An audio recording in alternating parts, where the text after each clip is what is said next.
قد جاءكم رسل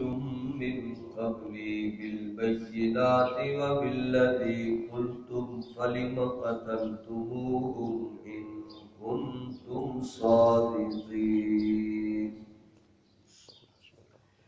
فإن كذبوك فقد كذب رسل من قبلك جاءوا بالبينات والزبر والكتاب المنير كل نفس ذائقة الموت وإنما توفون أجوركم يوم القيامة فمن زحزح عن النار وأدخل الجنة فقد فاز وما الحياة الدنيا إلا متاع الغرور سبحان ربك رب العزة عما يصفون وسلام على المرسلين والحمد لله رب العالمين اللهم صل على محمد وعلى آل محمد كما صليت على إبراهيم وعلى آل إبراهيم إنك حميد مجيد اللهم بارك على محمد وعلى آل محمد كما باركت على إبراهيم وعلى آل إبراهيم إنك حميد مجيد فرمایا اللہ تعالیٰ نے کہ وہ لوگ یوں کہتے تھے کہ ہمارے ساتھ اللہ تعالیٰ نے یہ عہد کیا ہے کہ ہم اس وقت تک ان کو رسول نہ مانیں جب تک کہ یہ ایسی قربانی کو ظاہر نہ کرے جس کو آگ کھا جائے جلا دے قل قد جاءکم رسل من قبلی تو اللہ تعالیٰ نے اپنے رسول صلی اللہ علیہ وسلم کو فرمایا آپ ان لوگوں کو یہ جواب دیجئے کہ بے شک تمہارے پاس مجھ سے پہلے بھی کتنے رسول آ چکے ہیں بڑے بڑے دلائل بھی لے کر آئے وَبِالَّذِي قُلْتُمْ فَلِمَ قَتَلْتُمُوهُمْ اور جن کے ساتھ تم نے یہی کہا اور ان کو پھر تم نے قتل کس لیے کیا اگر تم اپنی بات میں سچے ہو فَإِن كَذَّبُوكَ پھر اللہ تعالیٰ نے فرمایا اے میرے نبی صلی اللہ علیہ وسلم اگر آپ کو آج یہ جھٹلا رہے ہیں فَقَدْ كُذِّبَ رُسُلٌ مِّن قَبْلِكَ تو ان لوگوں نے تو پہلے رسولوں کو بھی جھٹلایا ان کی تو عادت ہے جاءوا بالبینات وہ نبی بھی معجزات بھی لے کر آئے والزبر والکتاب المنیر بڑے صحیفے بھی لے کر آئے اور روشن کتاب بھی لے کر آئے لیکن ان لوگوں نے پھر بھی انکار کیا کل نفس ذائقۃ الموت اب یہ حکم بھی سنا دیجیے کہ موت کا ذائقہ ہر ایک جان نے چکھنا ہے وَإِنَّمَا تُوَفَّوْنَ أُجُورَكُمْ يَوْمَ الْقِيَامَةِ تمہیں قیامت کے دن جس کو بدلہ ملے گا پورا فَمَنْ زُحْزِحَ عَنِ النَّارِ بس اس کو آگ سے بچا بھی لیا گیا وَأُدْخِلَ الْجَنَّةَ فَقَدْ فَازَ اور جنت میں داخل کر دیا گیا تو بے شک وہ کامیاب ہو گیا وَمَا الْحَيَاةُ الدُّنْيَا إِلَّا مَتَاعُ الْغُرُورِ اور یہ دنیا کی زندگی بس ایک دھوکے کا گھر ہے حقیقت وہی ہے جو اللہ نے آخرت کے بارے میں بیان فرمائی ہے حضور اکرم صلی اللہ علیہ وسلم اللہ تعالیٰ کے آخری رسول ہیں آپ کو اللہ تعالیٰ نے قرآن کریم جیسا کلام عطا کیا اس میں اللہ رب العزت نے سب کے اوپر ایمان لانے کا حکم دیا کہ سارے لوگ اللہ کے نبی پر ایمان لائیں اور سارے لوگ اللہ تعالیٰ کی کتاب اس قرآن کریم کو پڑھیں چنانچہ یہی دعوت یہودیوں کو بھی دی گئی نصارہ کو بھی دی گئی عام مشرکین کو بھی دی گئی عام کافروں کو بھی دی گئی ظالموں کو بھی دی گئی اور دنیا کے دیگر جرائم میں مبتلا لوگوں کو بھی دعوت دی گئی اور بلایا گیا۔ کچھ لوگ آتے رہے، ایمان قبول کرتے رہے، زندگی سنور گئی۔ یہود و نصارہ ہمیشہ سامنے ٹکراتے رہے، لڑتے رہے، انکار کرتے رہے۔ پچھلی آیات میں بھی بتایا گیا کہ حضرت ابو بکر صدیق رضی اللہ تعالی عنہ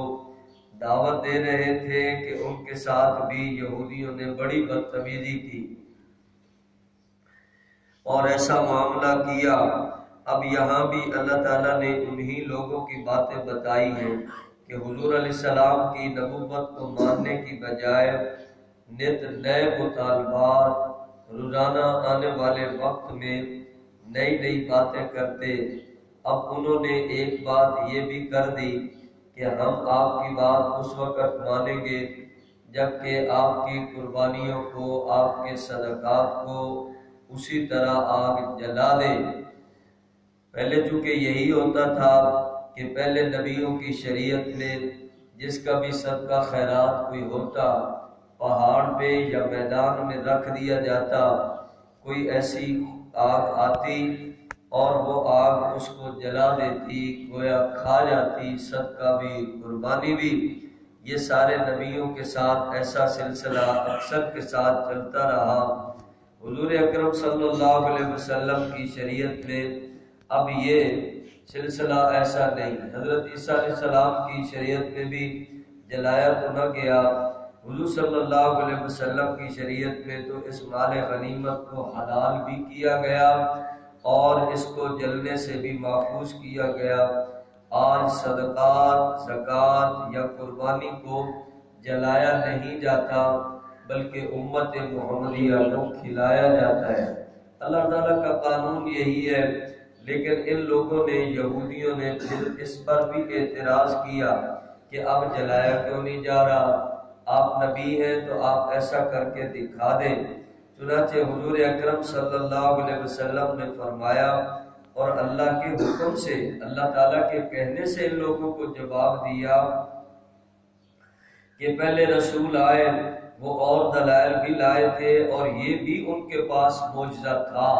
یہ بھی کمال تھا کہ ایسی قربانیاں جل جاتی تھیں، آگ کھا جاتی تھی، آگ جلا دیتی تھی، ایسے سلسلہ رہا۔ لیکن تمہارے بڑوں نے ان کو بھی نہیں مانا، نبیوں کو نہیں مانا، نبیوں کا مقابلہ کرتے رہے ہو، نبیوں کو قتل کرتے رہے ہو، بڑا ایسا جرم تم کرتے رہے۔ آج بھی تمہاری وہی باتیں۔ اللہ تعالیٰ نے اسی بات کو پھر ارشاد فرمایا، اے میرے نبی صلی اللہ علیہ وسلم، یہ تو ایسے ہی عادی مجرم لوگ ہیں، نسل در نسل جرائم کرتے آ رہے ہیں، نسل در نسل انکار کرتے آ رہے ہیں، نسل در نسل یہ مقابلے کرتے آ رہے ہیں۔ نبیوں کا مقابلہ پہلے کر چکے، پھر اگلی نسل آئی، انہوں نے بھی کیا، پھر اگلی نسل آئی، پھر انہوں نے بھی کیا، اب یہ آ گئی، اب انہوں نے بھی اسی طرح کرنا ہے۔ اب یہ اسی طرح آپ کا بھی انکار ہو رہا ہے، جس طرح پہلے رسولوں کا انکار ہوا اسی طرح یہود و نصارہ۔ تو اللہ رب العزت نے اب ان لوگوں کی باتوں کو بیان کرنے کے ساتھ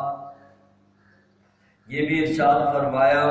آج ایسے لوگ انکار کرنے والے کل بربادی کا سامنا کریں گے، کیونکہ موت کے ساتھ ہی اللہ تعالیٰ کی طرف سے جزا و سزا شروع ہو جائے گی۔ جس بندے کو بھی بدلہ اچھا ملتا جائے گا، قیامت کے دن وہ آگ سے بچتا جائے گا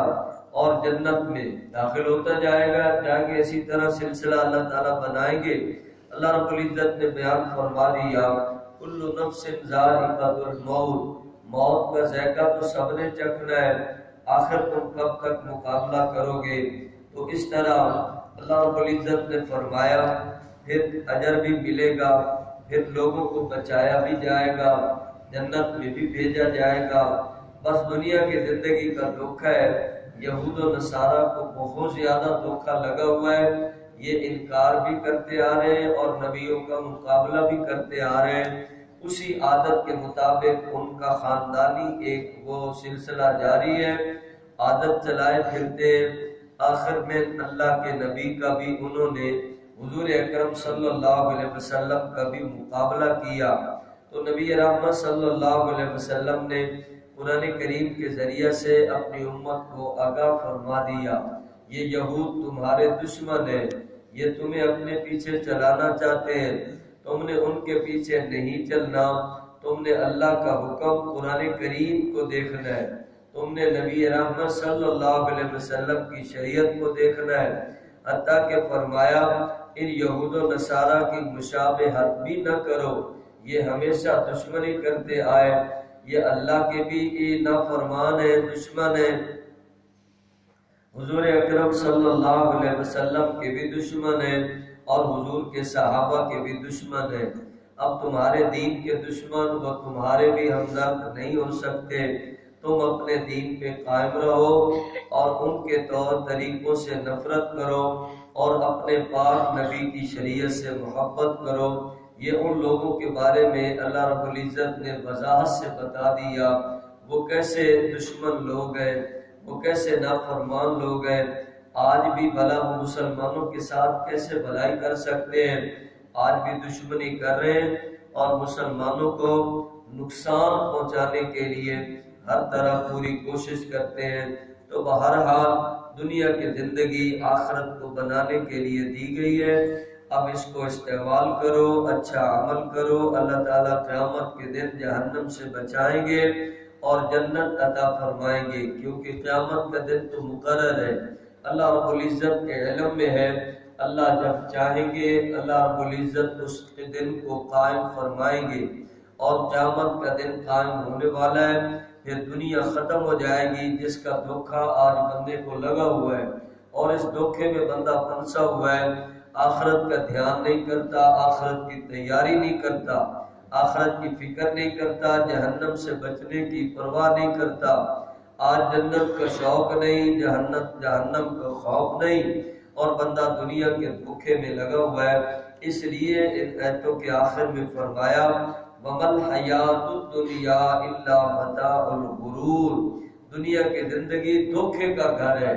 مختصر سا ایک نفع ہے، اس میں بندہ دھوکے میں آ جاتا ہے اور اپنے انجام سے